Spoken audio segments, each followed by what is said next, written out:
Oh, the top trending hashtag on Twitter today is love, and it marks International Day Against Homophobia, biphobia, and transphobia. Now, this global call to embrace different types of love comes in stark contrast to what is happening in Indonesia.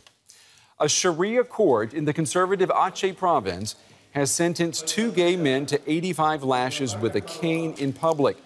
The men were arrested in March after vigilantes broke into their room and caught them having sex. This is the first punishment ordered by a court since anti-homosexuality laws were introduced in the region back in 2014. Aceh is the only province in Muslim-majority Indonesia that criminalizes same-sex relations. Well, on this International Day Against Homophobia, I'm happy to welcome again at the big table here one of the leading human rights activists and LGBTI activists in Germany, Mr. Alfonso Pantisano. Alfonso, it's good to have you back on the show. What did you think when you saw that report about what has happened to those 2 young men in Indonesia? I don't want to sound too pathetic, but it actually breaks my heart to still see that in 2017, people are still having a problem in allowing people to love whoever they want to love. It's 2 men loving each other. I think that no government should have the right to interfere in who we love and to realize, to think that they are going to be punished now. It actually really breaks my heart. I have no words for that. I mean, in over 70 countries in the world, homosexuality is criminalized today. Yeah, and it's interesting, this story, because the 2 men were caught having sex by, we said they were vigilantes, but they were also busybody neighbors, if you will, who suspected that men were gay and were actually just watching them, waiting for a moment when they could catch them.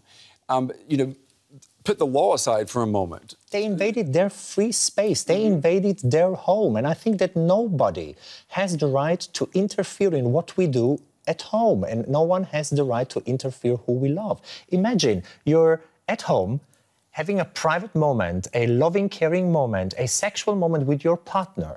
And suddenly you have people, random people, storming your apartment, telling you off or arresting you or beating you to death. And this is not happening just in Indonesia right now. It's happening all around the world. I mean, only 25% of the countries worldwide do not criminalize homosexuality. Only 25%. In over 70 countries in the world, homosexuality is punished by law. In about 8 countries, member states of the UN, we have the death penalty on top of homosexual acts. I find it outrageous that we are sitting back and accepting it, kind of as if it is normal. We're getting used to it. Well, you say we're sitting back, but I mean, that's not everyone's sitting back. I mean, you're an activist.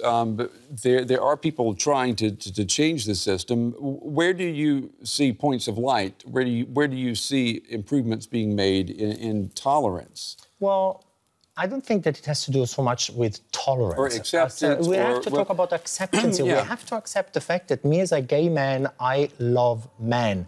And I think that no one has the right to interfere with that. And I think there are quite a lot of beautiful steps that are happening. Let's have a look at the US. The US has basically is now allowing equal marriage for everyone. In Germany, we still do not have this right. Mrs. Merkel is still blocking it. That's been a bone of contention, too, even inside her party. Do you see that changing now? Because there is an election here this year. Or is that a hot potato that she and her conservative CDU will not touch? I don't think they will touch it. They're too afraid of losing voters to their right-wing party, AfD, who I am really hoping to basically move in the right direction, in the only right direction, is the party that is now led by Martin Schulz. He is basically now running around the country talking about that his main goal for his next election is going to be justice. So if justice has to be made in this country, then I expect Martin Schulz, the sooner the better, to open the marriage also for same-sex couples, because it's one of the biggest injustices that we have in our system at the moment. Article 3 of the German Constitution says everyone is equal in front of the law, and that's the biggest lie that we are facing day by day in our democratic country. Well, we're going to have you come back in, especially as we get closer to the election, to talk about how this has been included in the calculus of the campaign. That election, of course, is in September. Alfonso Pantisano, an activist for human rights and LGBTI rights. Alfonso, thank you very much. We appreciate it. Thank you.